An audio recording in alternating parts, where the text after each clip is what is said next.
Quand ma belle-fille m'a dit de partir, je n'ai pas pleuré. Je me suis juste tue. Je me suis assise sur la chaise près de la fenêtre, les mains posées sur mes genoux, et j'ai regardé la lumière du matin traverser les rideaux. Elle ne m'a pas crié dessus. Elle n'a pas eu besoin. Ses mots étaient calmes, presque doux. Maman, vous devriez peut-être aller chez votre sœur pour quelque temps. Vous avez besoin de repos. Repos. Ce mot-là a résonné dans ma tête comme une gifle. J'avais travaillé toute ma vie, mais pas une seule fois je ne m'étais plainte. Et maintenant, dans ma propre maison, on me disait de me reposer. C'était une manière polie de dire « Partez ». Je l'ai regardée. Elle avait ce sourire qui cache quelque chose, ce sourire froid qui ressemble à la courtoisie. Et derrière elle, mon fils unique. Il regardait le sol, incapable de croiser mes yeux. C'est à ce moment-là que j'ai compris. Ce n'était pas elle qui m'avait chassée. C'était lui qui ne m'avait pas retenue. Je m'appelle Amina.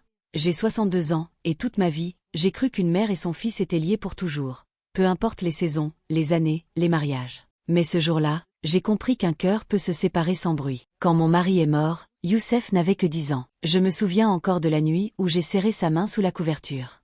Je lui ai dit, « Tant que je respire, tu ne manqueras jamais de rien. » Et j'ai tenu parole.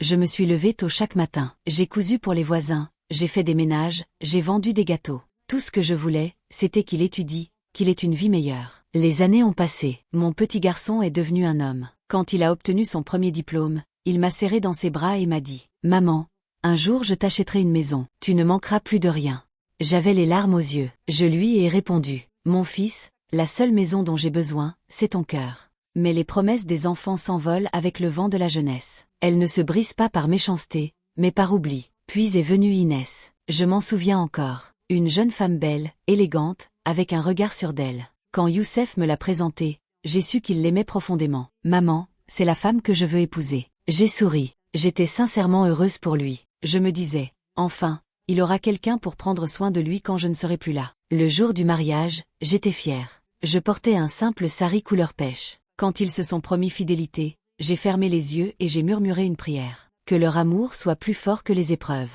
Au début, tout allait bien. Inès m'appelait maman. Elle m'apportait le thé, m'aidait parfois à plier le linge. Je voyais bien qu'elle essayait de bien faire. Mais je sentais aussi, dans ses gestes, une sorte de distance polie. Youssef travaillait beaucoup. Il rentrait tard. Souvent, je dînais seule dans la cuisine, en écoutant le tic-tac de l'horloge. Je me disais, c'est normal, les jeunes ont leur vie. Mais plus les semaines passaient, plus cette maison, que j'avais remplie d'amour, se vidait de ma place. Un soir, alors qu'ils étaient sortis dîner, j'ai préparé leur plat préféré, un tagine d'agneau aux pruneaux. Je voulais leur faire plaisir. Quand ils sont rentrés, Inès m'a regardée et a dit, un peu gênée. « Oh maman, on a déjà mangé dehors, désolé. » J'ai souri. « Ce n'est pas grave. Vous en mangerez demain. » Mais le lendemain, personne n'y a touché. Le plat est resté là, sur le coin du réfrigérateur, jusqu'à ce que je le jette. Je savais que quelque chose changeait. Ce n'était pas brusque, c'était lent, silencieux, comme une pluie qui ronge les pierres. Les conversations se faisaient plus courtes. Les repas, plus froids. Les rires, plus rares. Un matin, en pliant le linge, j'ai entendu Inès dire à Youssef dans la chambre. « Elle est gentille ta mère, mais j'aimerais qu'on ait un peu notre espace. On n'est plus des enfants. » Et lui, d'une voix basse. « Oui, je sais, on verra plus tard. » Ces deux mots, « on verra », m'ont brûlé le cœur. Parce que je savais qu'il voulait dire, « on va la faire partir ». Ce soir-là, j'ai prié plus longtemps que d'habitude. J'ai demandé à Dieu de me donner la force de rester silencieuse, de ne pas répondre à la douleur par la colère. Parce qu'une mère ne doit jamais se battre pour garder sa place. Quelques jours plus tard, la phrase est tombée. Calme, polie, mais tranchante. « Maman, vous devriez aller vous reposer un peu chez votre sœur. Vous êtes fatiguée. » J'ai souri, pas parce que j'étais d'accord, mais parce que je refusais de lui donner le pouvoir de voir ma peine. Je me suis levée, j'ai rangé mon écharpe, j'ai pris mon petit sac. Mon fils m'a accompagnée jusqu'à la porte. Il ne m'a pas regardée. Il a juste dit « Maman, prends soin de toi. On viendra te voir bientôt. » Mais je savais qu'il ne viendrait pas. Pas tout de suite. Parce que quand un fils choisit le confort de la paix à la vérité de la douleur, il s'éloigne sans le vouloir. Dans le bus qui m'emmenait chez ma sœur, je regardais défiler les rues, les lumières, les visages. J'avais l'impression de partir d'un endroit qui n'était déjà plus le mien. J'ai posé ma main sur la vitre froide et j'ai murmuré. Mon fils a choisi ces mots plutôt que mes larmes. Et à ce moment-là, j'ai compris que ma vie allait recommencer. Pas comme avant, mais autrement. Les premiers jours chez ma sœur ont été étranges. Je n'avais pas dormi ailleurs que chez moi depuis plus de 30 ans. Son appartement sentait la lavande et le café. Tout était propre, calme, ordonné. Mais moi, à l'intérieur, j'étais en désordre. Ma sœur, Leïla, m'a accueilli avec un grand sourire. Elle ne m'a posé aucune question. Elle m'a juste serré dans ses bras. Et dans ce silence, j'ai senti que je pouvais enfin respirer. Les premiers soirs, je restais longtemps éveillée. Je pensais à ma maison, à mon fils, à Inès. Je me demandais s'ils parlaient de moi, s'ils avaient remarqué que la cuisine était plus vide, que personne ne préparait le café du matin. Mais je savais que la vie continue, même quand on n'est plus là. C'est ce qu'il y a de plus cruel dans le temps. Il avance, sans attendre personne. Un matin, Leila a frappé à ma porte. Fins, Amina, on va marcher un peu au marché. Ça te changera les idées. Je l'ai suivi. Le marché sentait les épices, les fruits mûrs, le pain chaud. Des rires, des voix, des enfants qui couraient. Tout ce bruit de vie m'a fait du bien, même si je me sentais étrangère au monde. Une vieille femme vendait des dattes. Elle m'a souri et a dit « Vous avez de la tristesse dans les yeux, mais aussi beaucoup de douceur. » Ces mots m'ont touchée. Je lui ai acheté un petit sachet de dattes, même si je n'avais pas très faim. En rentrant, je les ai posées sur la table et j'ai pensé « Peut-être qu'un jour, Youssef reviendra, et on les mangera ensemble. » Les jours passaient lentement, mais calmement. Je reprenais un rythme. Je faisais la cuisine pour Leila, je cousais un peu, j'aidais ses petits-enfants à faire leurs devoirs. Ils m'appelaient « Tata Mina » et ça me faisait sourire. Mais chaque soir, en regardant la porte, une partie de moi espérait entendre frapper. Une voix familière, celle de mon fils. 3 semaines ont passé. Un soir, alors que je rangeais la vaisselle, Leila m'a dit doucement « Tu sais, il faut lui laisser le temps. Les hommes ne savent pas toujours comment exprimer ce qu'ils ressentent. » Je n'ai rien répondu. Parce que, dans le fond, je ne lui en voulais pas. Pas vraiment. Je savais que Youssef aimait sa mère. Mais parfois, l'amour ne suffit pas pour empêcher les erreurs. Un jour, je suis allée à la poste. J'ai acheté une carte, simple, avec une image de fleurs. J'ai pris un stylo et j'ai écrit « Mon fils. Je vais bien. Ne t'inquiète pas pour moi. Prends soin de ta femme, sois patient avec elle. Une maison se construit à deux. Je t'aime. Maman. » Je n'ai pas écrit plus. Je ne voulais pas le blesser, ni le faire culpabiliser. Je voulais juste qu'il sache que je pensais à lui. Je l'ai posté le lendemain. Et puis j'ai attendu. Une semaine plus tard, le facteur a glissé une enveloppe dans la boîte aux lettres. J'ai reconnu l'écriture de Youssef tout de suite. Mes mains tremblaient en l'ouvrant. Il avait écrit « Maman, merci pour ta lettre. Tout va bien ici. Inès te salue. Repose-toi bien. On passera te voir bientôt. Je t'embrasse. Youssef. » Je l'ai relu plusieurs fois. Les mots étaient simples, polis, presque froids. Mais au moins, c'était une réponse. Et ce jour-là, j'ai pleuré.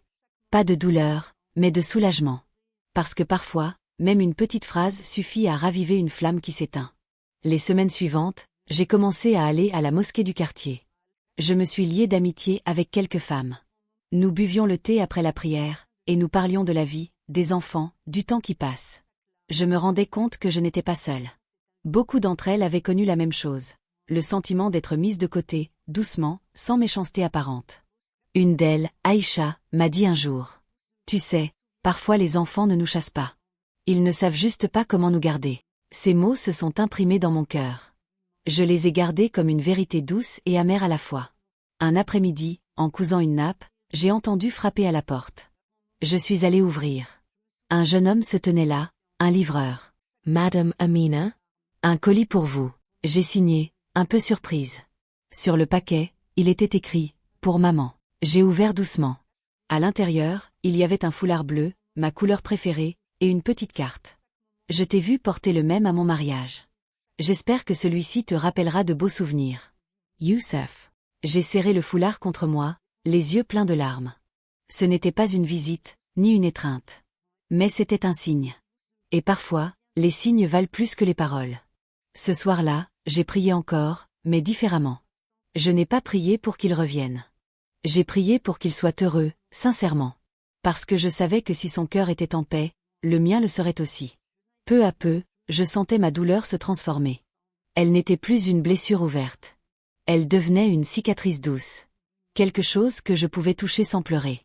Je me suis remise à rire, doucement. Je cuisinais pour mes neveux, je racontais des histoires du passé. Je me surprenais parfois à chanter en préparant le repas. Et Leila me disait « Voilà ma sœur comme je l'aime. » Je souriais, mais au fond, une question restait. Et s'il ne revenait jamais ? Un mois plus tard, alors que je commençais enfin à trouver une certaine paix, un appel inattendu a bouleversé mon calme. C'était Youssef. Sa voix était hésitante, comme s'il cherchait ses mots. Maman, comment vas-tu? Je vais bien, mon fils. Et toi? Bien, bien. Écoute, on voudrait passer te voir dimanche. Ça te va? Mon cœur s'est serré. Enfin, ce moment que j'avais tant attendu arrivait. Je n'ai pas voulu paraître trop émotive, alors j'ai simplement répondu. Bien sûr, mon fils. Je serai là. Quand j'ai raccroché, j'ai posé le téléphone sur la table et j'ai pleuré, longuement. Des larmes de joie, d'appréhension, de tout à la fois. Les jours suivants, je me suis mise à tout préparer comme si c'était une fête. J'ai nettoyé la maison de ma sœur du sol au plafond, j'ai cuisiné le tagine préféré de Youssef, j'ai même mis mon nouveau foulard bleu.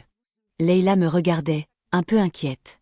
Tu mets tout ton cœur là-dedans, Amina, fais attention à ne pas être déçue.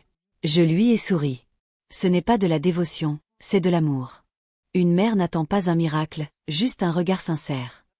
Le dimanche est arrivé. Je me suis levée tôt.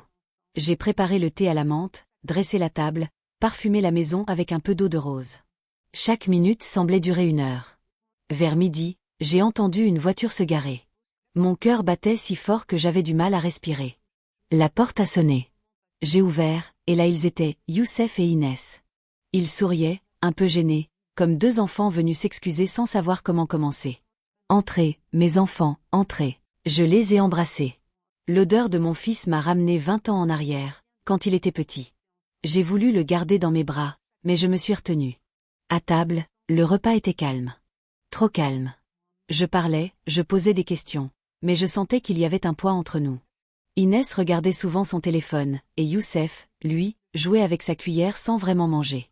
Après un long silence, Inès a pris la parole. « Maman, on voulait aussi te parler d'autre chose. » Mon cœur s'est arrêté un instant. Je me suis forcée à sourire. « Oui, ma fille. » Elle a regardé Youssef, puis a dit d'une voix douce. « On va avoir un bébé. » J'ai écarquillé les yeux. Mon souffle s'est coupé. Un bébé. Je devais être heureuse, c'était une merveilleuse nouvelle. Mais au fond de moi, quelque chose s'est effondré. Parce que dans cette phrase, j'ai entendu autre chose. Tu vas devenir grand-mère, mais pas vraiment présente. Félicitations. Ai-je dit, avec un grand sourire. Mais ma voix tremblait légèrement. Youssef m'a regardé, un peu ému. Merci, maman. On voulait te le dire en personne. Je l'ai observé. Son regard évitait le mien. Je savais qu'il voulait dire plus, mais qu'il n'osait pas. Alors j'ai pris la parole doucement. Vous avez choisi un prénom. Inès a ri. Oh non, c'est trop tôt. J'ai ri aussi, pour cacher ma tristesse. Mais à cet instant précis, j'ai compris que ma place allait encore diminuer. L'après-midi est passé vite. Avant de partir, Youssef m'a aidé à ranger la table. Quand Inès est montée dans la voiture, je lui ai dit. Prends soin de toi, ma fille.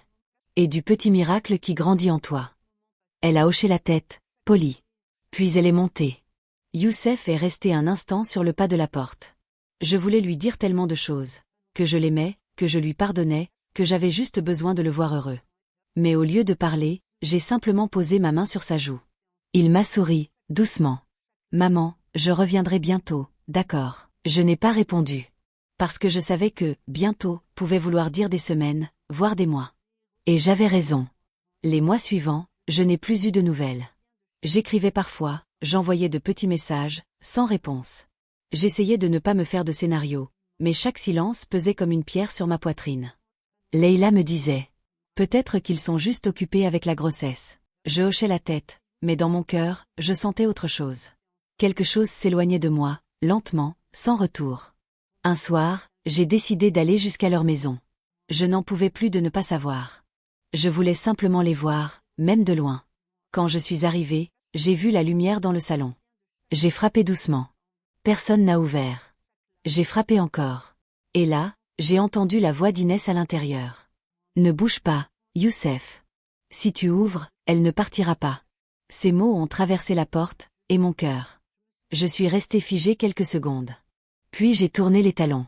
Je suis rentrée sans dire un mot, sans pleurer. Parce qu'il n'y avait plus rien à dire. Cette nuit-là, je n'ai pas dormi. Je suis restée assise sur le lit, les mains croisées. Je regardais le vide, mais je revoyais leur porte. Fermée. Je me suis dit, c'est fini.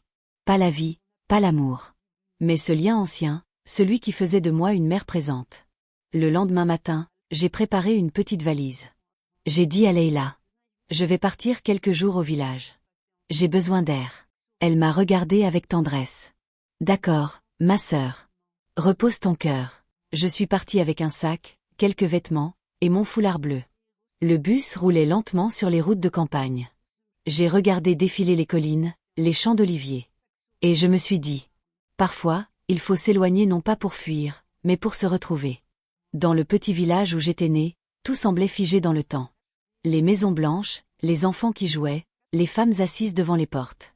L'air sentait la terre et la mer. J'ai marché jusqu'à la vieille maison de mes parents, abandonnée depuis longtemps. J'ai ouvert la porte en bois. Tout était poussiéreux, mais paisible. J'ai posé ma valise, je me suis assise au sol, et j'ai respiré profondément. Je me suis dit, c'est ici que je vais guérir. Les jours suivants, j'ai retrouvé des visages d'enfance. Des voisins m'ont reconnu. Ils m'ont accueilli avec du pain chaud et des sourires sincères. Je me suis sentie vue, simplement vue. Je travaillais un peu dans le jardin, je lisais, je priais. Le soir, j'écoutais les grillons chanter. Et pour la première fois depuis longtemps, je me suis sentie en paix. Mais parfois, dans le silence de la nuit, la voix de mon fils revenait. « Maman, prends soin de toi. » Et je répondais à voix basse. « Oui, mon fils. Mais qui prendra soin de ton souvenir ?» Cela faisait presque 3 mois que j'étais au village. Le temps y passait différemment. Les jours étaient plus lents, les nuits plus profondes. Et au fil des semaines, je sentais que mon cœur reprenait souffle. Je parlais aux arbres comme à de vieux amis. Je cuisinais pour les enfants du voisinage. Je commençais même à rire sans raison, juste parce que le soleil se couchait joliment. Mais malgré cette paix nouvelle, une pensée ne me quittait jamais. Mon fils va-t-il comprendre un jour ? Un matin, je me promenais sur le chemin de terre quand j'ai croisé un jeune facteur à vélo. Il s'est arrêté près de moi et a dit « Madame Amina, une lettre pour vous. » J'ai pris l'enveloppe, étonnée. Elle venait de la ville. L'écriture, je l'aurais reconnue entre mille.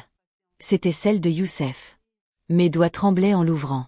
Les premières lignes disaient « Maman, je ne sais pas par où commencer. Je t'écris parce que je ne peux plus garder tout ça en moi. J'ai fait beaucoup d'erreurs. Inès et moi, nous avons eu un malentendu, et je crois que les mots ont dépassé nos cœurs. Je me suis assise sur un rocher au bord du chemin et j'ai lu chaque mot lentement, comme si c'était de l'or. Le soir où tu es venu à la maison, je n'étais pas là. J'étais partie chercher quelque chose pour le bébé. Quand je suis revenue, Inès m'a dit que tu étais passé et que tu étais reparti sans rien dire. J'ai compris qu'elle t'avait mal parlé. On s'est disputé. J'ai crié, elle a pleuré. Et depuis ce jour-là, rien n'est pareil entre nous. Je sentais mes larmes tomber sur le papier. Chaque phrase me ramenait à cette porte fermée, à cette douleur muette. Maman, je ne te demande pas pardon avec des mots. Parce que je sais qu'ils ne suffisent pas. Mais si tu acceptes de me revoir, j'aimerais venir au village avec le petit. Le petit. Mon petit-fils. Je n'avais jamais entendu ce mot avant aujourd'hui. Et soudain, ce qui me paraissait perdu prenait un autre sens. J'ai relu la lettre encore et encore, jusqu'à ce que le soleil disparaisse derrière les collines. Puis j'ai fermé les yeux. J'ai murmuré une prière. Et dans cette prière, il n'y avait ni reproche, ni regret, juste de la gratitude. Le lendemain, j'ai écrit une courte réponse. Mon fils, le cœur d'une mère n'a pas de serrure. Viens quand tu veux. La porte sera ouverte. Maman. Quelques jours plus tard, j'ai entendu le bruit d'une voiture sur le chemin. J'étais dans le jardin, en train d'arroser les plantes. Quand je me suis retournée, j'ai vu Youssef descendre de la voiture, un bébé dans les bras. Mon souffle s'est arrêté. Il m'a vu, a hésité, puis s'est approché lentement. Ses yeux étaient humides. Il n'a rien dit. Il s'est juste avancé, m'a tendu l'enfant, et a murmuré. Maman, voici Samir. Ton petit-fils. J'ai pris le bébé dans mes bras. Il dormait, paisible, le visage d'ange. J'ai senti son odeur de lait, de vie, de recommencement. Et là, mes larmes sont tombées. Pas de douleur cette fois, mais de lumière. Youssef s'est assis près de moi. Le silence a duré longtemps. Puis il a dit d'une voix basse. J'ai été lâche, maman. Je n'ai pas su te défendre, ni te parler. Inès avait peur, elle voulait son espace, et moi, je voulais éviter les conflits. Mais en faisant ça, j'ai perdu quelque chose de plus précieux encore. Je l'ai regardé. Ses mains tremblaient. Je les ai prises dans les miennes, comme quand il était petit. Mon fils, tu n'as rien perdu. Tu as juste appris. L'amour, c'est parfois maladroit. Ce qui compte, c'est de savoir revenir. Nous sommes restés là, longtemps, à parler doucement. Il me racontait sa vie, son travail, les nuits sans sommeil depuis la naissance du petit. Je l'écoutais, le cœur apaisé. À un moment, j'ai osé demander. Et Inès? Il a baissé la tête. Elle regrette. Elle m'a dit de venir te voir. Elle n'osait pas. Elle sait qu'elle t'a blessé. Je suis restée silencieuse un instant. Puis j'ai dit. Dis-lui que je n'ai jamais cessé de prier pour elle. Parfois, la peur fait dire des choses que le cœur ne pense pas. Il m'a regardé, étonné. Tu lui pardonnes. Une mère ne garde pas de rancune. Elle garde des souvenirs. Et les transforme en prières. Le soir, j'ai préparé un petit dîner. Du pain chaud, de la soupe aux lentilles, un peu de miel. Youssef mangeait lentement, comme s'il savourait non seulement le goût, mais la paix du moment. Pendant que Samir dormait, je les ai regardés tous les deux, et j'ai ressenti une gratitude immense. La vie m'avait ramené ce que je croyais perdu. Pas sous la forme que j'attendais, mais avec une douceur que je n'aurais pas imaginée. Le lendemain, Youssef m'a dit, « Maman, je veux que tu reviennes à la maison. Le petit doit grandir près de toi. » Je l'ai regardé avec un sourire triste. « Mon fils, cette maison n'est plus la mienne. Et ce n'est pas grave. J'ai appris que l'amour ne dépend pas d'une adresse. Tant que tu viens me voir, je suis chez moi. » Il a insisté, mais j'ai tenu bon. Je ne voulais pas revenir comme un fantôme du passé, mais comme une présence libre, apaisée. Avant de partir, il m'a embrassé sur le front. « Je reviendrai souvent, maman. Je te le promets. » Je lui ai souri. Les promesses sont comme les graines, mon fils. Si tu les arroses, elles poussent. Il a ri, les yeux humides, puis il est monté dans la voiture. Je les ai regardés s'éloigner, le cœur léger. Cette nuit-là, j'ai dormi profondément, pour la première fois depuis des mois. Je me suis réveillée avant l'aube, j'ai ouvert la fenêtre, et j'ai senti l'air frais du matin. Je me suis dit. Parfois, le pardon ne change pas le passé, mais il adoucit tout le reste. Les jours qui ont suivi la visite de Youssef ont été comme une accalmie après une longue tempête. Chaque matin, je me levais avec une paix nouvelle dans le cœur. Je n'attendais plus rien, je ne regrettais plus rien. Je me contentais d'être là, simplement vivante, entourée de silence et de lumière. Je continuais à recevoir de temps en temps des lettres de mon fils. Il m'envoyait des photos de Samir, son premier sourire, ses premiers pas, son anniversaire. Et à chaque image, mon cœur battait un peu plus fort. Je les accrochais au mur de ma chambre, comme de petits rayons de soleil. Un jour, alors que j'étais en train de coudre une vieille couverture, j'ai entendu quelqu'un frapper à la porte. Quand j'ai ouvert, je n'en ai pas cru mes yeux. C'était Inès. Elle tenait Samir dans ses bras. Son visage était fatigué, ses yeux gonflés par les larmes, mais son regard était doux. Elle a dit d'une voix tremblante. « Bonjour, maman Amina. » Ce mot, « maman ». Il est sorti de sa bouche comme une caresse. J'ai senti mes yeux s'embuer. Je n'ai pas parlé. Je me suis simplement avancée et je l'ai prise dans mes bras. Nous sommes restés là, enlacés, longtemps, sans un mot. Le vent passait entre les rideaux, le bébé babillait doucement. Puis elle a dit. « Je suis désolée. J'ai été injuste. J'avais peur de perdre ma place, peur de ne pas être assez. Mais j'ai compris que tu n'étais pas une rivale, tu étais juste une mère. » J'ai caressé sa joue et répondu calmement. « Inès, la peur fait parfois de l'ombre à l'amour. Ce qui compte, c'est d'avoir le courage d'en sortir. Et toi, tu l'as fait. » Elle a éclaté en sanglots. Je l'ai serrée un peu plus fort. À cet instant, je n'ai vu ni belle-fille, ni coupable. J'ai juste vu une femme, jeune, fragile, cherchant sa place, tout comme moi autrefois. Nous avons passé la journée ensemble. Je lui ai montré le jardin, les fleurs, la petite cuisine où je faisais mon thé. Samir courait dans la cour, riant aux éclats. C'était comme si le temps avait décidé de tout effacer, de tout recommencer. Pendant le repas, Inès m'a regardé et a dit doucement. « Youssef m'a raconté ce que tu lui as dit. Que l'amour ne dépend pas d'une adresse. Tu avais raison. On aimerait que tu reviennes vivre avec nous, même juste quelques mois. » Je l'ai regardée avec tendresse. Ce n'est pas la maison qui m'appelle, ma fille. C'est le cœur. Et le mien est déjà chez vous, même d'ici. Elle a baissé la tête en souriant. Alors, on viendra souvent. Promis. C'est tout ce que je demande. Les saisons ont passé. Youssef venait presque chaque mois avec Inès et Samir. La maison, qui autrefois semblait vide, résonnait de rires et de pas d'enfants. Je retrouvais un sens à chaque jour. Préparer le goûter, raconter des histoires, tricoter des pulls minuscules. Le soir, quand tout le monde dormait, je restais parfois éveillée à les regarder, le cœur plein. Yemedisais. La douleur d'hier a creusé un espace dans mon cœur. Mais c'était pour que l'amour d'aujourd'hui y entre plus grand. Un soir d'hiver, Youssef s'est assis près de moi, un peu hésitant. Maman, je veux te dire quelque chose. Si un jour je deviens la moitié de la personne que tu es, je serai un homme heureux. Merci de m'avoir appris à aimer sans juger. Je l'ai regardé et j'ai souri. Ce n'est pas moi qui t'ai appris, mon fils. C'est la vie. Et la vie enseigne toujours par les cicatrices. Il a posé sa tête sur mon épaule, comme lorsqu'il était petit. Et j'ai senti qu'à cet instant, tout le passé trouvait enfin sa place. Les années ont continué à s'écouler doucement. Samir Grandesait. Chaque fois qu'il me voyait, il courait vers moi en criant « Mamie Amina ». Il remplissait la maison de joie et de lumière. Et chaque fois que je le prenais dans mes bras, je sentais la continuité, la promesse que la vie ne s'arrête jamais vraiment. Elle se transforme simplement. Un matin, alors que le soleil se levait sur le jardin, je me suis assise avec mon vieux carnet. J'y ai écrit ces mots. J'ai compris que la douleur ne vient pas toujours pour nous briser.